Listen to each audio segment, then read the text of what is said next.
Muy buenos días, apreciados amigos y hermanos. Hoy es lunes 17 de agosto y estamos listos para estudiar la lección con cada uno de ustedes. Qué bueno que el Señor siempre está allí para nosotros, que todos los días podemos clamar a su nombre y Él nos escucha y Él está listo para contestarnos. Así que bueno, vamos a acercarnos a Dios, vamos a estudiar y aprender de su palabra. Con ustedes Stephanie Franco y Eric Colón. Bienvenidos.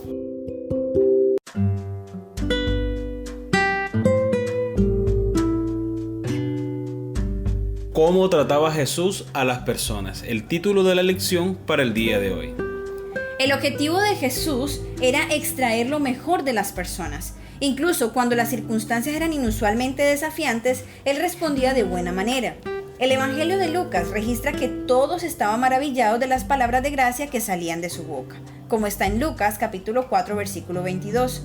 Y el Evangelio de Juan agrega que la gracia y la verdad vinieron por medio de Jesucristo, como está en Juan capítulo 1 versículo 17. Su acercamiento a la gente era desarmador. Sus amables palabras tocaban un acorde sensible en sus corazones. Vamos a leer Mateo capítulo 8 versículos 5 al 10 y Marcos capítulo 12 versículo 34.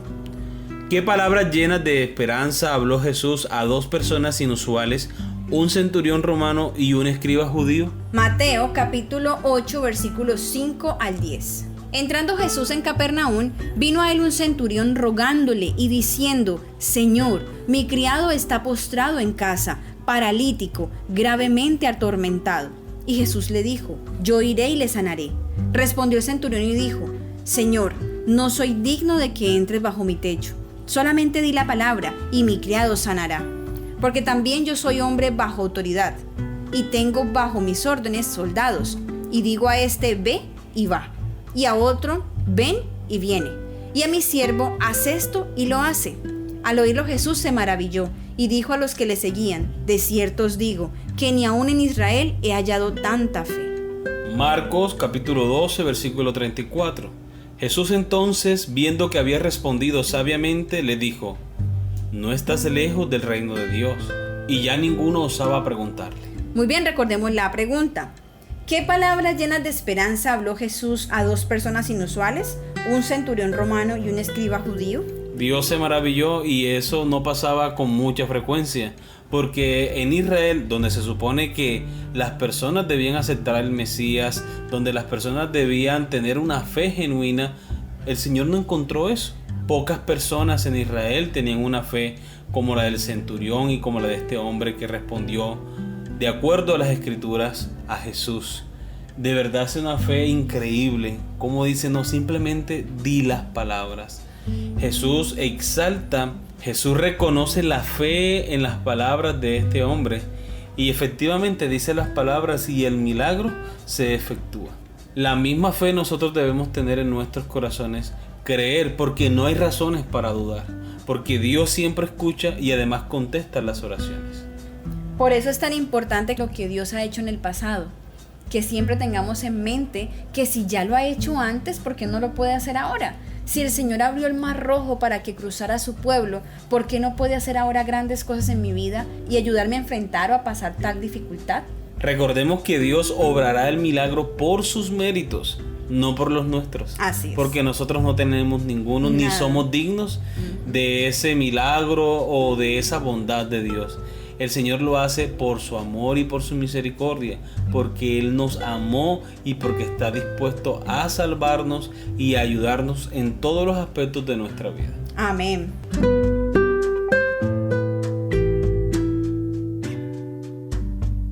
Muy bien, continuamos con nuestra lectura. La declaración de Jesús a un comandante militar romano fue revolucionaria. Piensa en cómo se debió haber sentido este oficial del ejército cuando Jesús afirmó que no había encontrado este grado de fe ni siquiera en Israel.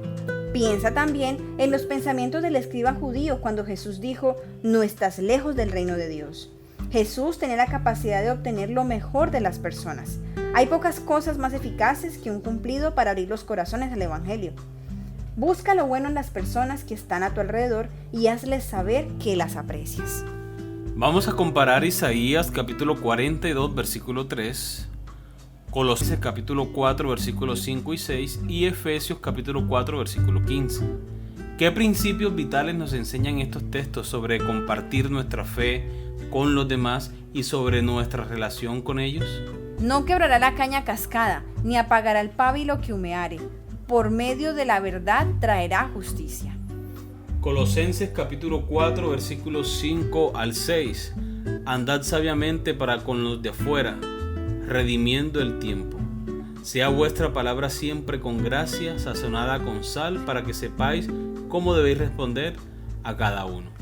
Efesios capítulo 4 versículo 15. Sino que siguiendo la verdad en amor, crezcamos en todo en aquel que es la cabeza, esto es, Cristo. Muy bien, recordemos la pregunta. ¿Qué principios vitales nos enseñan estos textos sobre compartir nuestra fe con los demás y sobre nuestra relación con ellos?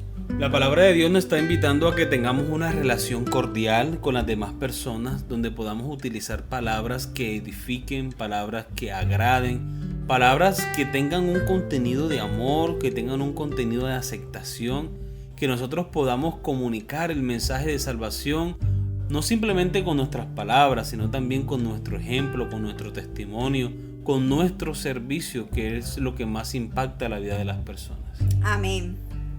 Cuando nuestras palabras son alentadoras y llenas de gracia, tienen una influencia positiva sobre la vida de los demás.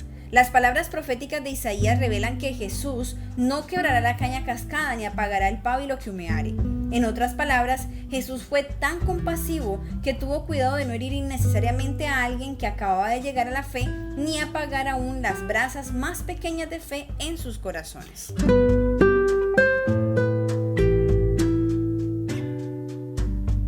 Muy bien, hemos llegado a la pregunta final de nuestra lección. ¿Por qué la forma en que decimos algo es tan importante o incluso más importante que lo que decimos?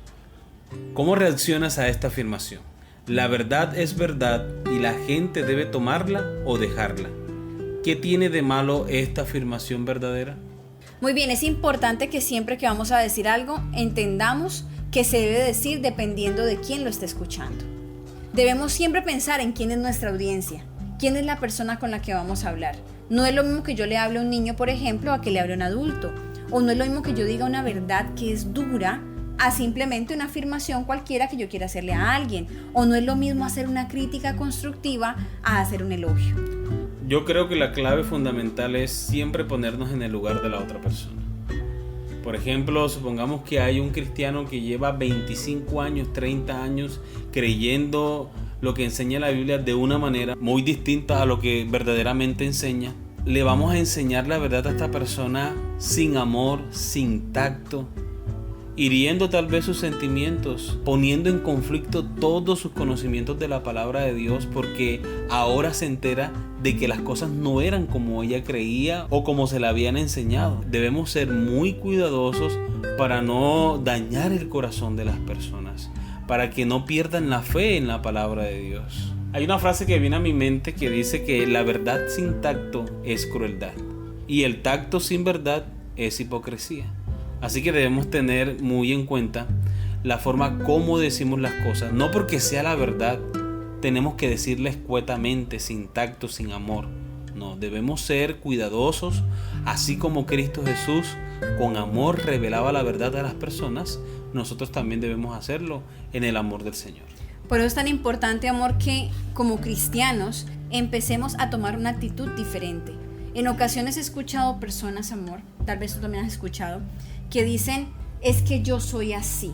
Al que le guste bien y al que no también. Pero no podemos tener esa actitud. Debemos empezar a cambiar.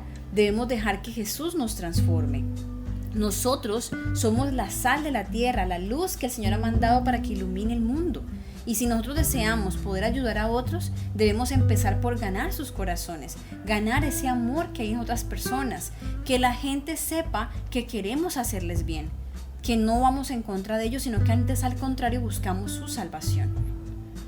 Sí, amor, esa excusa que tú dices que las personas muy a menudo utilizan de que yo sí así y no voy a cambiar, pienso que es la respuesta intransigente de una persona que aún no se ha dejado moldear por Cristo Jesús. Es cierto. Porque una persona que tenga Cristo Jesús no puede expresar esas palabras. Es que yo soy así y no voy a cambiar, la gente tiene que aceptarme así como soy. No, debemos estar dispuestos a dejarnos transformar por Cristo Jesús. Amén. Un ejemplo de eso, el apóstol Juan. Oye, sí. ¿Qué tal que el apóstol Juan hubiese dicho, no, es que yo soy así, no voy a cambiar? No podría. Hubiera mandado que le cayera un rayo a todo el mundo. No podría ser el hijo del trueno y al mismo tiempo pretender entrar en el reino de los cielos. No podía ser el hijo del trueno y al mismo tiempo ser un discípulo de Cristo. Eso no es posible. Así que, así como Juan estuvo dispuesto a abrir las puertas de su corazón a Jesús para que Él efectuara un cambio, de igual manera nosotros debemos estar dispuestos a dejarnos transformar por el Espíritu Santo. Y eso únicamente es si nosotros permitimos tener una relación personal con Jesús para que su trato también se nos contagie. Ese trato hermoso de amor que Jesús tenía con las personas y que tiene con nosotros, podamos nosotros también darlo a otras personas. Entonces, bueno, el día de hoy estamos llamados a aprender a tratar a los demás como Jesús nos trata a nosotros, con tanto amor, tanta paciencia, con tanta bondad. Amén. Ahora que tú dices eso, amor, me hace pensar en la regla de oro de otra manera. ¿Cómo dice la regla de oro? Que nosotros debemos tratar a los demás como nos gustaría que nos trataran a mí. Así es. Pero ahora la regla de oro para el cristiano es debemos tratar a los demás como Jesús me trata a mí. O me trata a mí, hermoso. Interesante, ¿no? Sí. Así que, hermanos, estamos aquí cambiando un poquito los paradigmas. Debemos tratar a los demás como Jesús me trata a mí. Amén. Así que esa es la invitación, hermanos. Hemos llegado al final de nuestra lección. Esperamos que haya sido de crecimiento espiritual para cada uno de ustedes, como también lo ha sido para nosotros. Y recuerden, nos esperamos mañana para una nueva lección. Dios les bendiga.